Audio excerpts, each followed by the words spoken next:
नमस्कार विद्यार्थियों, आपके अपने YouTube चैनल आरपी कटारिया पर एक बार फिर से आपका हार्दिक अभिनंदन और स्वागत। आज इस वीडियो में मैं आपसे बातचीत करूंगा प्रश्नावली 5.2 के एग्जाम्पल्स के बारे में। लेकिन उससे पहले अपन कुछ बेसिक जानकारी जो है, कुछ महत्वपूर्ण बातें हैं, उनके बारे में यहाँ पर चर्चा करेंगे।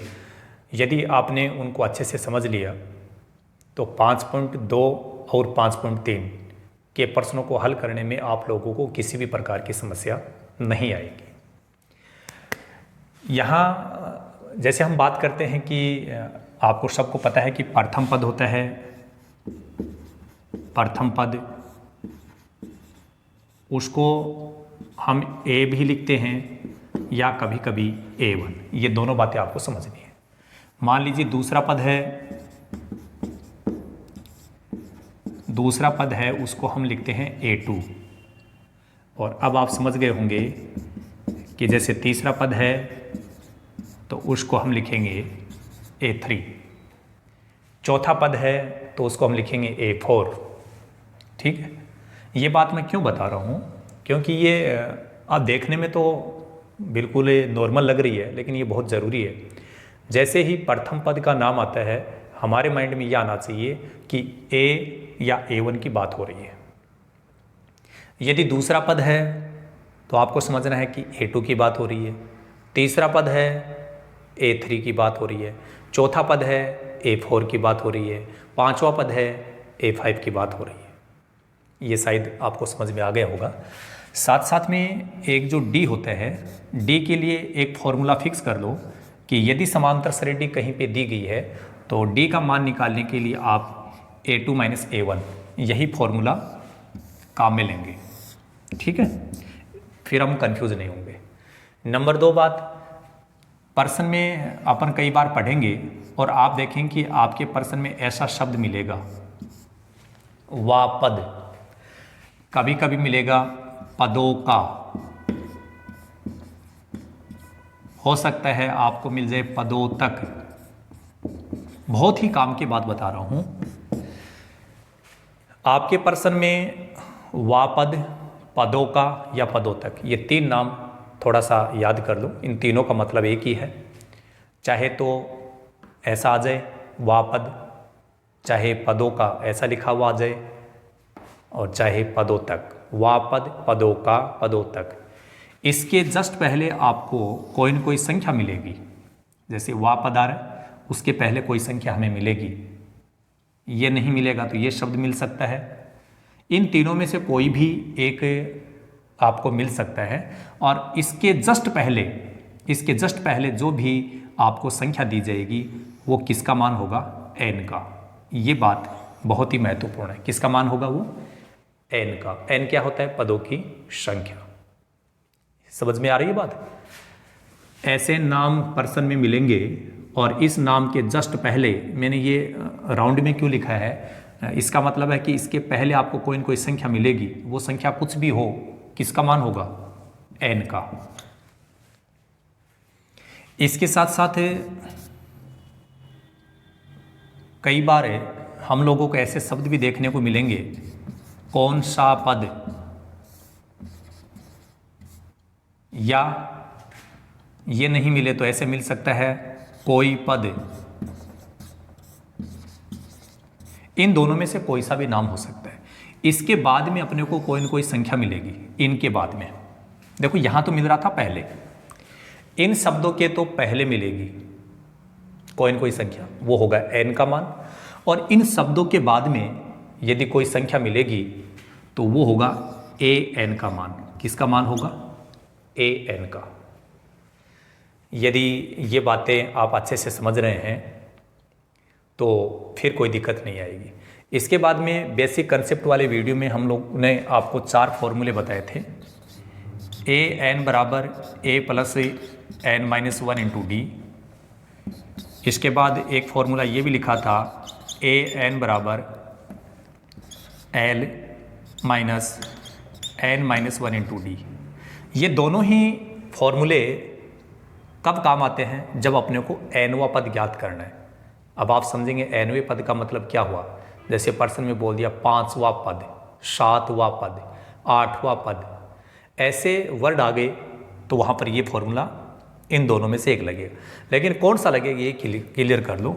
ये फॉर्मूला केवल एक ही स्थिति में लगेगा, जब आपके पर्सन में ऐसा कहीं पे आ जाएगा कि अंतिम से या अंतिम पद से, अंतिम से या अंतिम पद से ऐसे शब्द कहीं पे आएंगे तो ही ये फॉर्मूला लगेगा, और नहीं तो कौन सा फॉर्मूला, पहले वाला। ज़्यादातर यही फॉर्मूला यूज होता है। इसके बाद में योगफल के दो फॉर्मूले हमने बताए थे आपको, ध्यान हो तो। योगफल एस एन के बराबर लिखा जाता है, जिसका एक फॉर्मूला लिखा था n/2, ये n है। क्या फॉर्मूला था, यहाँ लिखा था n/2, ब्रैकेट के अंदर है 2a। यहाँ थोड़ा ध्यान रखना है कि ये चीज़ n/2 है, ये गुणा है, यहाँ कोई चिन्ह दूसरा नहीं लिखे। प्लस n-1 इंटू डी, एक सूत्र ये है, और ये भी योगफल का एक सूत्र है n/2 a + l। तो ये सूत्र दोनों कब लगेंगे, SN वाले, जब आपके पर्सन में कहीं न कहीं योग की बात हो रही है। किसकी बात हो रही है, योग की। योग ज्ञात कीजिए, 5 पदों का योग ज्ञात कीजिए, 10 पदों का योग ज्ञात कीजिए, ऐसा कहीं न कहीं मिले तो इन सूत्रों का प्रयोग करना है। अच्छा, अब बात ये आती है कि इन दोनों सूत्रों में कौन सा प्रयोग करना चाहिए। ये सूत्र हम तब प्रयोग करेंगे जब आपके पास में एंड होगा। बोले सर ये एंड क्या होता है, अरे एंड का मतलब है ए का मान, एन का मान, डी का मान। यदि ये तीनों मान हमारे पास में होंगे तो फॉर्मूला ये काम में आएगा। और ये नीचे वाला फॉर्मूला है, ये तब काम आएगा जब हमारे पास में एनल होगा। एनल, एनल का मतलब ANL, ए का मान हो, एन का मान हो, लेकिन डी ना हो करके क्या हो, एल हो, तो ये नीचे वाला फॉर्मूला काम आ जाएगा। ठीक है, शायद मुझे लगता है कि इतनी सारी बातें आप लोगों को समझ में आ गई होगी। एक बार मैं थोड़ा सा फिर से रिपीट कर दूं। पहला पद का माइंड नाम आते ही हमारे माइंड में आना चाहिए कि A1 या A की बात हो रही है।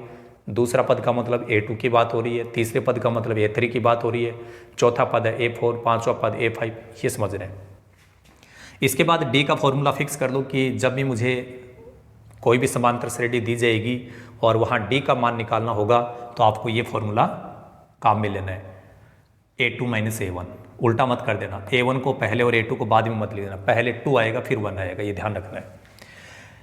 इसके बाद मैंने बताया कि यदि आपके पर्सन में इन तीनों प्रकार के नाम आते हैं, इन तीनों में से कोई भी मिल सकता है। हाँ, ये भी बता दूं, ज़्यादातर ये शब्द अपने को मिलता है, वाह पद, ये कम मिलते हैं, लेकिन फिर भी कभी कभी आते हैं। इसलिए इन तीनों शब्दों के जस्ट पहले हमें कोई न कोई संख्या मिलेगी और वो किसका मान होगा, n का। ठीक है, जैसे वो बोले 10वां पद, 10वां पद, तो ये नाम आ गया ना वाह पद, इसके जस्ट पहले जो संख्या है उसको n बताया, तो ये किसका मान हो गया, n का। ऐसे ही यदि आपके किसी क्वेश्चन में कौन सा पद या कोई पद ऐसा नाम आ रहा है और उसके बाद में कोई न कोई संख्या आ रही है, तो वो संख्या किसका मान होगा, an का। ये जो फॉर्मूले हैं, 4 फॉर्मूले, इनको अच्छे से याद कर लें। कब कौन सा फॉर्मूला यूज होगा वो मैंने आपको बता दिया। ये दोनों फॉर्मूले जो हैं वो तभी काम आएंगे जब आपको योग ज्ञात करना हो या पर्सन में योग दिया गया हो। और इन दोनों की बात करें, जब मान लो योग पूछ ही नहीं रहे तो बात क्लियर हो गई कि इन दोनों में से एक होगा। और इन दोनों में भी क्लियर कर दिया हमने कि यदि पर्सन में अंतिम से या अंतिम पद से ऐसा नाम आ रहा है तो ये लगेगा, नहीं तो ये लगेगा। तो बाकी जब हम पर्सन हल करेंगे वहाँ पर बात क्लियर हो जाएगी। अब हम 5.2 की एक्सरसाइज की एग्जाम्पल्स हैं, उनके बारे में बात करेंगे। आप देखेंगे कि 5.2 और 5.3 बहुत ही आसान है। क्यों? क्योंकि समझाने वाला जो कौन है वो आपको पता ही है। हम इतनी तरकीब से, इतने आराम से आपको समझाएंगे कि आपको समांतर श्रेणी वाले पर्सन आएंगे ही आएंगे। ठीक है, तो अभी तक जिन व्यूवर्स ने हमारे चैनल को सब्सक्राइब नहीं किया है वो सब्सक्राइब कर लें और इस वीडियो को आप स्टार्ट से लेकर के एंड तक ज़रूर देखिएगा। अब हम बात करते हैं एग्जाम्पल नंबर 3। आपका एग्जाम्पल नंबर 3 है AP 2। एग्जाम्पल नंबर 3 में लिखा हुआ 2, 7, 12 dot dot and so on का 10वां पद ज्ञात कीजिए।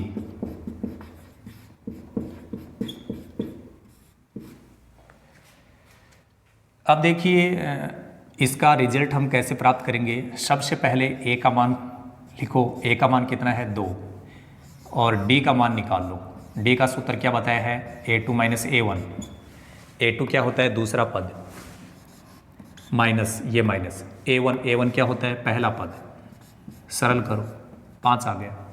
अभी जस्ट थोड़ी देर पहले बात आ रही थी कि वह पद, ऐसा नाम कहीं पे भी आ रहा है तो उसके जस्ट पहले लिखी गई संख्या है वो किसका मान होता है, n का। तो n का मान हो गया 10। अब 4 सूत्रों में से कौन सा सूत्र लगेगा, योग वाले सूत्र तो लगेंगे नहीं क्योंकि कहीं पर्सन में योग का नाम ही नहीं आ रहा है, और वह पद ये नाम आता है तो an वाले सूत्र लगेंगे। कौन से, an वाले। अब an के भी 2 थे तो उसमें एक नाम आ रहा था अंतिम पद से, तो वो सूत्र तो इसमें लगेगा नहीं क्योंकि इसमें अंतिम पद का नाम ही नहीं आ रहा है। तो ऐसी स्थिति में वह पद नाम जब आएगा तो हम केवल एक ही सूत्र समझ लेंगे कि ये फॉर्मूला काम आएगा। ठीक है, हाँ, ये हमारे पास में एक फॉर्मूला है, इसका प्रयोग हम करेंगे। तो हमसे देखो पूछा क्या जा रहा है, यहाँ थोड़ा लिख दूँ, 10वां पद। अभी थोड़ी देर पहले मैं बात कर रहा था प्रथम पद का मतलब A होता है, दूसरे पद का मतलब A2 होता है, तीसरे पद का मतलब A3, और 10वें पद का मतलब क्या हो गया भाई, A10 का मान हमसे पूछा जा रहा है। तो हमें इसको A10 बनाना है, तो n की जगह आप 10 लिख दो। ये लो A10, A का मान यहाँ से लिखो 2, n का मान ये रहा 10 माइनस 1, ये d इसके साथ गुणा है तो गुणा का चिन्ह लगाओ। d का मान कितना आया था, 5। पहले इस ब्रैकेट को सरल करो, 10 में से 1 घटेगा 9, फिर उसको इससे गुणा कर दो, तो 9 को 5 से गुणा करेंगे तो ये हो गया 45, और ये आपका उत्तर आ गया 47। 2 और 45 जुड़ेंगे तो ये हो गया आपके A10 का मान, और यही प्रश्न में हमसे पूछा गया था। ठीक है।